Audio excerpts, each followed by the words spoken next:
Hello guys, welcome back to our channel. Good evening friends.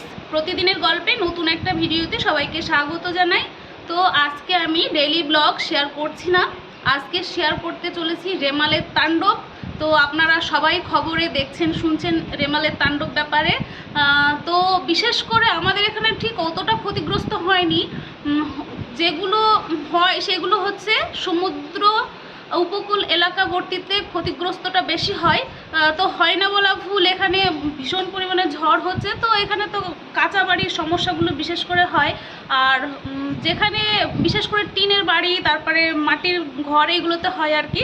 তো আমার শ্বশুরবাড়ি এলাকাটা হচ্ছে টিনের, তো ওখানে অনেক ক্ষতিগ্রস্ত হয় অনেক সময়। আর হচ্ছে কি টিন উড়ে টুড়ে চলে যায় এরকম ঝড়ো মানে আবহাওয়া থাকলে। তো যাকে এত বকবক না করে আমি ঈশ্বরের কাছে প্রার্থনা করি যে যারা ক্ষতিগ্রস্ত হচ্ছে তাদেরকে যেন ভগবান যেন উদ্ধার করে, এইটুকুই।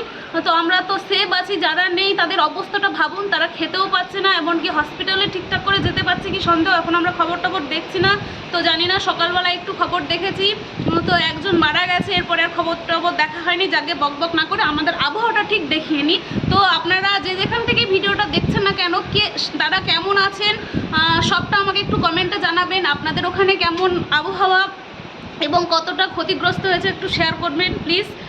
ঠিক আছে, আমি একটু ব্যাক ক্যামেরা আপনাদেরকে শেয়ার করি আমার এখানকার আবহাওয়াটা। ফ্রেন্ডস, আমি প্রথমেই যেটা করছি সেটা আমি ছাদে চলে এসেছি, কেননা আমি তখন কোথাও যেতে পারছি না নিচে কিংবা রাস্তাতে। এখন ঝড় হচ্ছে এই সাইডে, আর বৃষ্টিও হচ্ছে। এই যে মানে বুঝতেই পারছেন, মানে টিপ টিপ করে বৃষ্টি পড়ছে, পড়ার তালেই রয়েছে। আর এই যে গাছের দিকে তাকালে হয়তো বুঝতে পারবেন, ভিডিওতে আমি এমনভাবে করছি আমি নিজেই ঠিক দেখতে পাচ্ছি না কেমন অবস্থাতে ভিডিওটা হচ্ছে, এত ঝড় হচ্ছে এই সাইডে। আপনারা কতটা বুঝতে পারছেন আমি জানি না। এই যে ঠিক আছে, আমি একটু ওই সাইডটা ঘুরিয়ে আপনাদের দেখাই। আর এই যে আকাশের দিকটা দেখাই, মেঘলা হয়ে রয়েছে। এই দেখুন বন্ধুরা, আমাদের এই যে মানে রুমের পেছন সাইডটা যেখানে ক্ষেত হয়, এই যে দেখুন জল জমে গেছে। ঠিক আছে, জল জমে গেছে। আর আবহাওয়াটা দেখুন, ঝোড়ো হাওয়া। আর বিশেষ করে আজকে রাতে না ভীষণ পরিমাণে ঝোড়ো হাওয়া হয়েছে। আর হাওয়ার যে আওয়াজটা মানে শব্দটা এত বিকট, ভয় লাগছিল আর কি। ঠিক আছে, তো একটা জিনিসই মন খারাপ লাগছে, যারা সুন্দরবনে বসবাস করে তাদের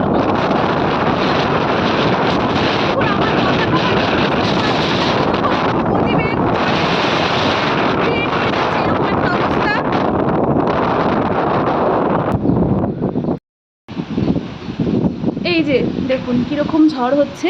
তো আমি ঘরের ঠিক মানে জ্বালানা, এগুলো নতুন ঘর তৈরি হচ্ছে, এই যে আমি ছাদের উপরে এসে এইভাবে ভিডিওটা করে নিচ্ছি আপনাদেরকে শেয়ার করব বলে। ভীষণ বেকট আওয়াজ, ভীষণ বেকট আওয়াজ। আমি ওই সাইড থেকে চলে আসছি, কেননা ওই সাইডটা হাওয়ার মানে বেগটা বেশি আর কি। এই যে বাস রে, আশ্রে ফেলছে সব একদম। এই দেখো কি ঝড় হচ্ছে এই সাইডে, এই যে দেখুন বন্ধুরা।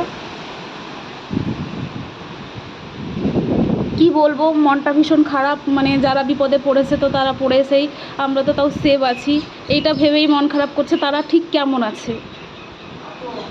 ঠিক আছে বন্ধুরা, ভিডিওটা বড় করব না। আর এই ভিডিওটা মানে শুধু আপনাদের উদ্দেশ্যে বানানো, মানে মনটা খারাপ করছে, সবটাই তো আপনাদের সাথে শেয়ার করি। তো ভাবলাম যে এরকম একটা ব্লগ আপনাদের সাথে শেয়ার করি। ডেলি ব্লগ তো প্রত্যেক দিনই করি, তো আজকে এই ব্লগটা শেয়ার করি আর কি। এই যে দেখুন বন্ধুরা, এই সাইডটা বেশি হচ্ছে। যাকে অনেক বকবক করেছি, আপনারা যে যেখানেই থাকুন না কেন সবাই সুস্থ থাকুন, ভালো থাকুন, ঈশ্বরের কাছে আমি প্রার্থনা করি। আর যে যেখান থেকে ভিডিওটা দেখছেন একটু জায়গার নাম বলবেন প্লিজ। নেক্সট কোনো ভিডিওতে দেখা হবে।